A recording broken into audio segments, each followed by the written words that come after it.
There's a lot of talk about how to do case annealing.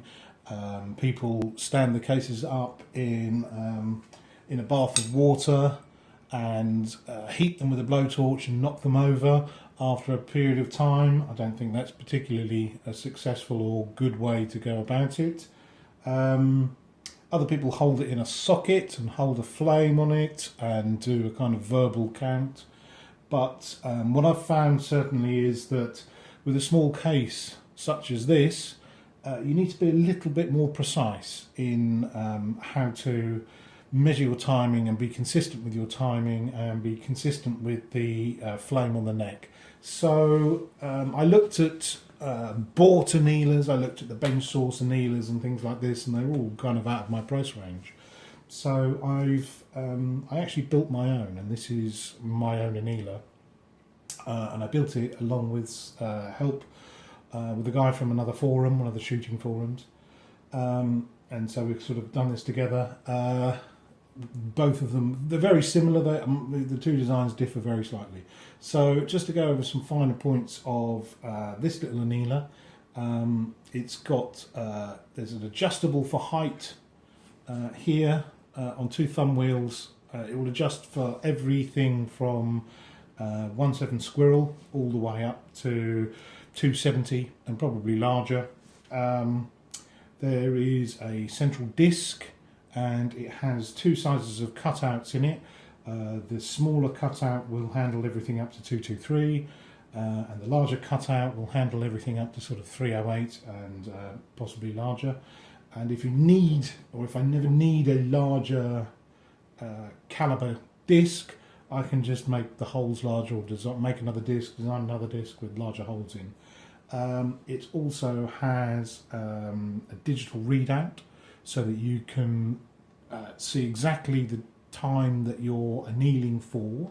That's controlled with a potentiometer, and the potentiometer and the way that there's a little bit of a computer underneath that controls the motor for the drive, and the potentiometer does everything in quarter-second increments. So everything from 0 seconds all the way up to 10 seconds.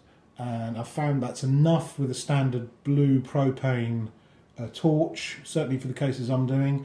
If you wanted a slightly faster time, you could use map gas, and then this gives you the flexibility to adjust for very, very short dwell times under the flame. So you can, like I said, you can put it down to everything from quarter second all the way up to 10 second in quarter-second increments.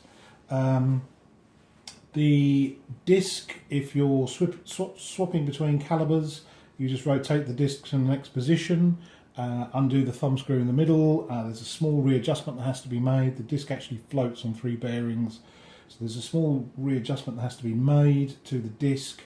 So you undo the thumb screw, make the adjustment, do the thumb screw up, and then it will index on the correct hole. I've set this up now for the smaller hole for 1/7 Hornet, so I'll just move that round to the start point, lock it off,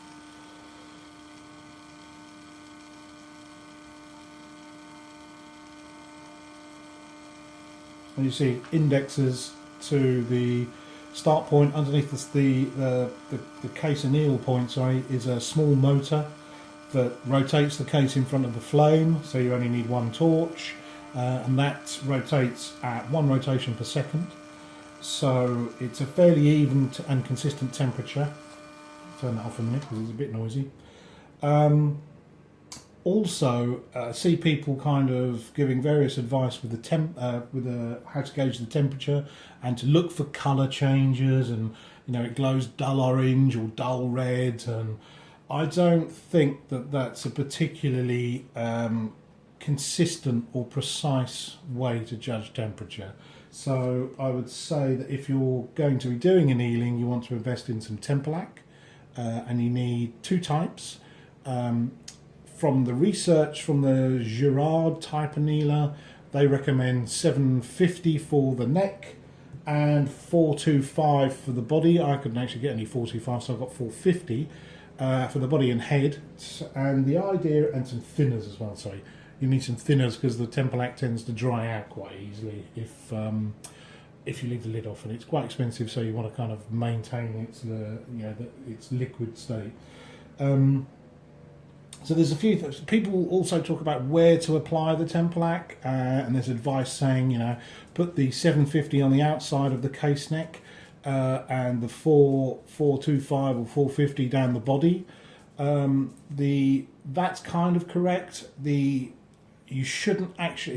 What you're looking for is for the Templac, which is a coloured paint, to change colour. It goes clear when it's at the right temperature. So what you should actually do is introduce it. Introduce it to the case inside the case neck. So you put a little coating inside the case neck, and then what I do is just so I can see the change in colour, is 2 little dots on the outside of the neck and 4 dots down the body, and this will be the indicator to tell you how far the heat has travelled down. And you don't want the colour change in the white dots, the 425 or 450 dots, to be any more than half the case length. You don't want that head wicking down. You don't want that heat wicking down toward the head, because that's going to ruin your brass. You can't. It'll be too soft. So the idea is just to anneal the neck and shoulder area prior to fire forming. So now I can see that the flame isn't quite in the right position, so I'm just going to adjust it a bit further out and look for the colour change on the case. Let's turn that off. What happens is there's a change of colour inside the neck. It'll go clear on inside the neck. The green paint will go clear. The 2 dots will change colour, but as you see in the flame, they go black, so that's not really very handy. But we're more concerned about what's going on the body, and you can see the lower 2 dots are intact, so the heat hasn't got above 450 anywhere near the case head. So I'd say 7 seconds is about right. Now this is cool enough. So I'm going to set this up now for the other cases and get ready to anneal them. Okay, so we've got it all set up and loaded. We're going to anneal 100 cases. I'll obviously speed this film up so you're not having to sit through watching me do 100 cases. One thing to notice is when you haven't got the paint in, you can actually look and see, because you've already tested with the paint to make sure that the temperature is correct.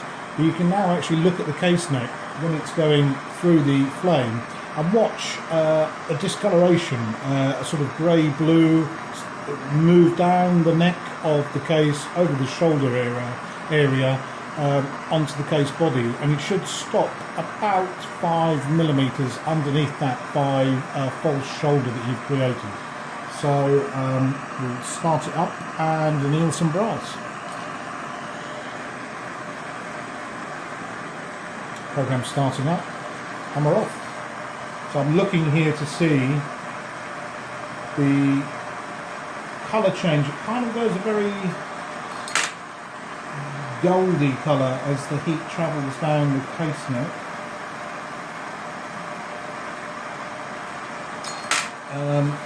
And you can see a sort of ring form underneath the false shoulder. Obviously you won't see that on the video, but it tells me that these cases are being properly annealed and shouldn't split when fire formed.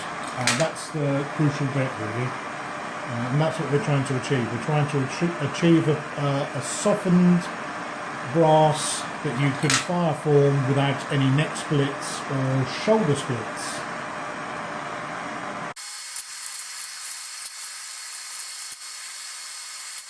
Now you also notice when the heat is about, when the temperature is about correct, there's a slight colour change in the flame as well. I believe that's a little bit of the zinc burning off, which is why obviously manufacturers prefer to use something like an induction heat method, which doesn't cause that sort of change in the metals, that burning off of the metals. But I looked at building an induction annealer, and it's It's reasonably straightforward, but arguably, you know, for the cost of these cases and for how often they're going to be fired, probably not worth the extra expense in building one of those.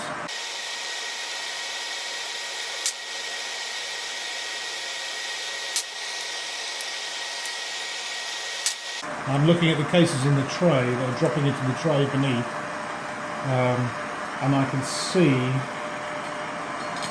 the slight sort of blue-grey ring that's formed just underneath the false shoulder. So I know that these are going to be fine. When I come to fire forming, they're going to be absolutely spot on, and I won't have any splits. On the subject of splitting as well, what can also sometimes cause that when you're fire forming brass is a load that's slightly too hot. So I'm using Vitibori N120 powder, and what I found was if I used the start load for that, recommended start load is 9.8 grains. Now 9.8 grains gives me 3,000 feet per second, which is pretty slow for 1.7 Hornet. Still faster than the equivalent weight in 1.7 HMR, but I tried using 10 grains of powder, and that gave me 3,200 feet per second, but I did get the occasional neck split even after annealing, so that kind of showed me that for the purposes of fire forming, because you're asking this little case to do quite a bit, you're asking it to expand outwards, you're asking the shoulder to form, the neck to be pulled back, it was just too much for the case. It was too much pressure for that case. So scaling back to the start load of 9.8 grains meant that I could successfully fire form and not lose any cases, which is quite important when you consider the work that's gone into making these. So that's us, we're almost at 50 cases. And you can see how quick it is to do 50 cases. Almost no time at all. It actually probably takes longer to set up the annealer and get the temperature settings correct than it does to actually anneal the brass itself. And just to double check, I'm going to pop another case on that has a little bit of the temperature indicator on to make sure that there isn't excessive heat travelling down to the case head. Nothing's changed. Another point is some people think you have to quench these, they have to drop into water to quench them. That's not right either. There's nothing to be gained from quenching brass.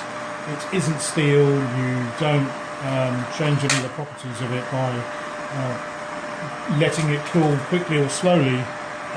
The results are always the same. So this is the indicator case.